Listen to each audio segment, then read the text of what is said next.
makakasama natin today ang isang private chef at private household consultant. Siya ay walang iba kundi si Chef JM Sarno. Good morning po, Chef! Morning po. Yan, bati po sa ating po mga kasambahay. Hello po mga kasambahay. Yan. I'm Chef JM po. Yun, Chef. Maraming Nice to salamat meet you po. po. Ay, sorry. Maraming salamat po dahil kayo po ay nakarating dito po sa Good Morning Kuya. Ano po bang ipe-prepare niyo po para po sa atin today? So today is magpe-prepare tayo ng adobong pork adobo na pinatuyuan. So isa lang to na classic adobo. So yung usual lang na lutong bahay, yung ipe-prepare natin para sa ating mga viewers. Okay po, sige po. Chef, ano po ba yung mga ingredients for the pork adobong tuyo? So unang-una meron tayong pork kasim. Okay. We have oil, paminta, and then suka, toyo. And then meron ako ditong fried shallots. Meron tayong laurel, meron tayong luya, bawang, and sibuyas. Ayun. Chef, ito po, ilang grams po yung natin? Yung So for today, nag-ready ako ng at least 300 grams okay po. ng ating pork kasim. Chef, yung kasim po, ano pong part to ng baboy? Mabilis po ba itong maluto? Or parang mas kailangan nito ng more cooking? Mas mabilis siyang maluto bukod sa medyo may konting taba siya and then medyo may laman, so balance siya. Mas Okay po. siya, pag niluto mo siya, mas madali siyang lumambot. Okay, sige po, Chef. Start na po tayo. Paano po ba ang procedure natin for the pork adobong tuyo? Alright. So first, we have to put oil. So kailangan lang nating medyo painitin ng konti yung ating oil para paglagay ng ating sibuyas is Opo. luluto siya. Pero Chef, kanina nung pagka-intro ko po sa inyo, kayo po ay private chef. Yes po. Paano po yung work po ng isang private chef? Parang yung usual lang na cook sa bahay, pero much more on kasi nakafocus kami sa mga healthy may mga dietary restrictions like that. So ayun yung pinagkaiba namin dun sa mga nasa household cooks.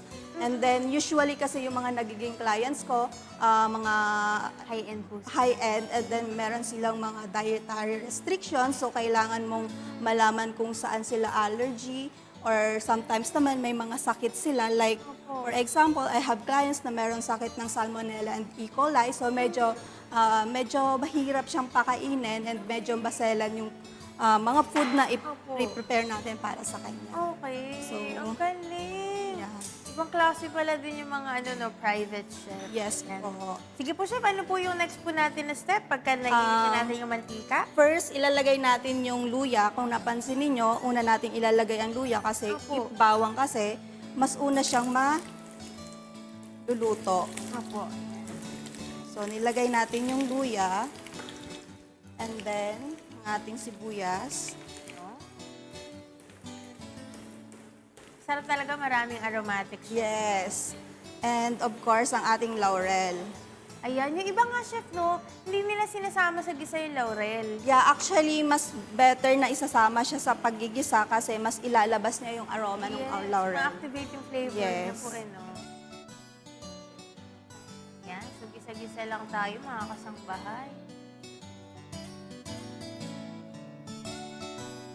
Pero Chef, yung kanina rin po, kayo rin po ay isang private household consultant. Ano Yes. naman po yun? Yung usual na ginagawa ko naman as private household consultant, so for example, you have cook sa inyong bahay and then Apo. gusto mo siyang turuan ng mga basic na food safety. Apo. So, yun yung ginagawa ko. Tinuturuan ko sila ng basic food safety para alam nila kung paano nila i-handle ng tama yung pagkain. Kasi Apo. usually kasi yung mga cook, syempre, pagdating nila dun sa bahay, bigla na lang sila paglulutuin. Oo nga. Yung iba naman, walang knowledge talaga sa pagluluto and no choice na lang sila kundi magluto para sa mga boss nila. So, yung usual na cook kasi, hindi nila alam yung basic food standards na Opo. gagawin Luto sa, lang ng luto. yes, luto lang ng luto. Like for example, yung mga pork, or yung meat or chicken, ilalagay lang nila ng for the long time sa lababo. So, doon nag-start na magkaroon ng bacteria. Opo. Opo. So, yun yung mga itinuturo ko po sa mga cooks.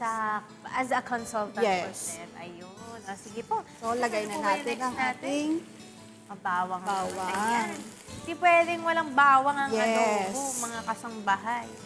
At dito tayo masaya kapag maraming bawang yung adobo natin. Pero Yeah. chef, isa po itong recipe na to, no, na hindi madaling masira ang adobo. Yes, Mas bukod lalo ba kapag tuyo po siya? Yes, of course. Kasi syempre, the less na may sauce siya, the less na mas madaling nakakapit yung bacteria.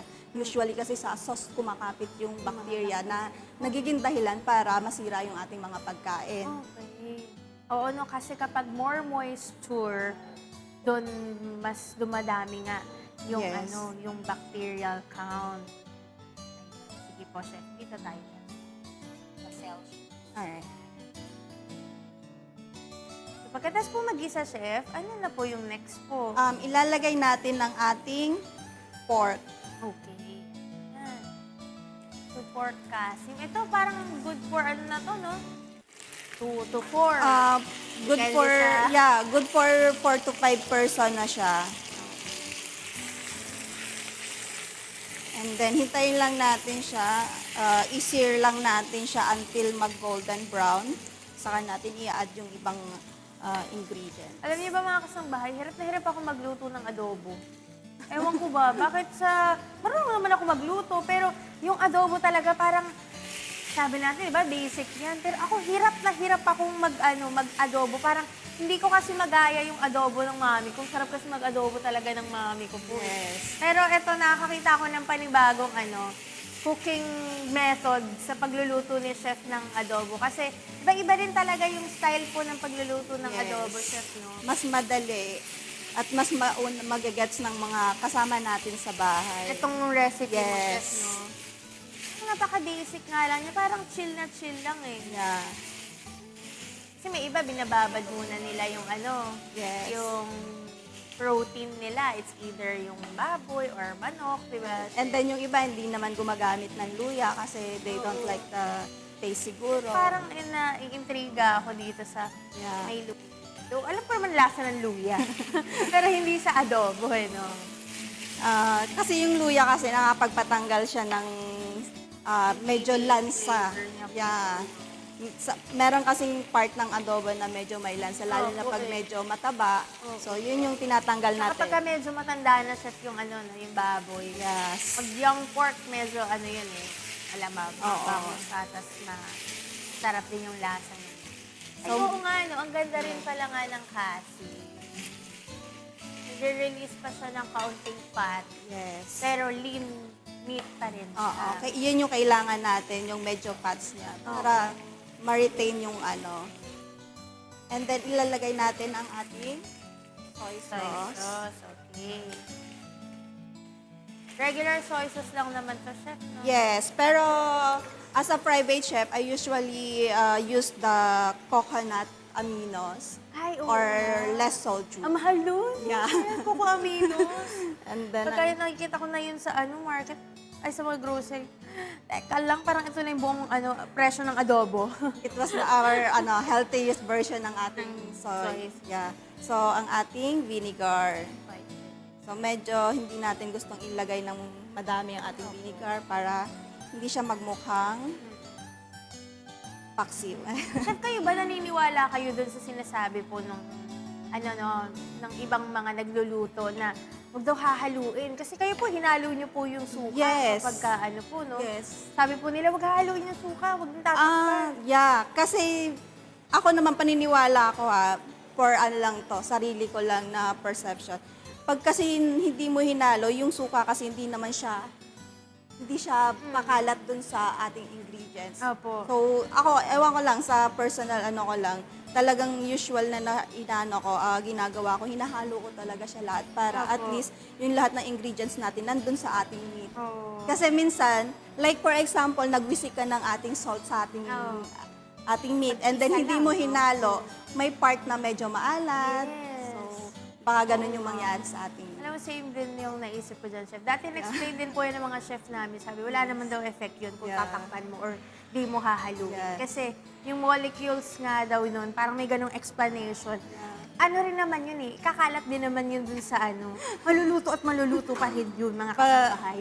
But hindi ganun yung ano, yung nagiging Nakasanayan na lang siguro Yeah. talaga yun. Ay, wag tatakpan, wag ano, wag Sa mga haluin. ano, sa mga nag-aaral na chef talaga, Opo. may tinuturo silang mga ganong part.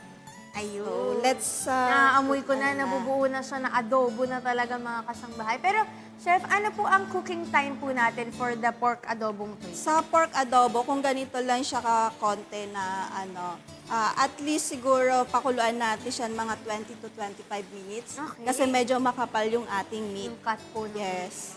Pero yun lang din po talaga yung cooking time po ng cat. Yeah. So, pwede na yun, Chef. Parang, ang magiging visual cue natin na luto na siya, Chef, paano po ba natin titingnan, ay, luto na yung baboy? Kasi minsan nakakalito rin po eh. Kapag, syempre, of course, pork tender na siya. Okay. Pag ginano mo siya, yan, katulad yan, medyo makunat pa siya, hindi pa siya natin siya pwede. Pagka malambot na, pwede na siya, naghihiwalay na, pwede na po yun.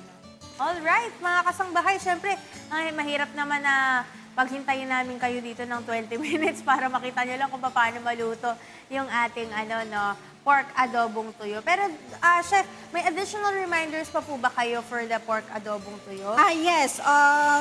May version kasi tayo na medyo matamis, medyo may kagat ng anghang. So, Okay. pwede tayong maglagay ng chili flakes. Actually, yung version ko talaga may chili flakes. Okay. And then, pwede naman kayo maglagay ng honey for the healthy version or sugar. Okay po. Alright. Pero mga kasangbahay, abangan nyo mamaya yung final natin. Ito na yung ating pork adobo. Chef, ano po yung nilagay natin na garnish for the pork adobong tuyo? Yeah, we have shallots, so fried shallots lang Okay. siya. And then, of course, ang ating cilantro. Para lang maganda lang siya tignan. Ayan! At alam niyo ba, mga kasangbahay, si Chef ay galing pa ng Vietnam at nanalo siya ng mga medals sa Yes. competition. Chef, ano po yung competition na pinuntahan So, niyo? ito ay isang Foodex, so Master Chef Foodex in Vietnam. So, we have 2 categories and naiuwi natin yung 2 medal. Yay!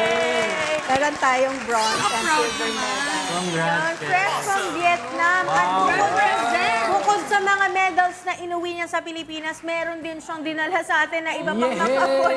For today, sige po, Chef, ano po ba yung mga dinala niyo po sa amin? Of course, we have pork adobong tuyo and we have Gigi kasi na-miss ko rin ang Filipino food. And we have the fried bagnet.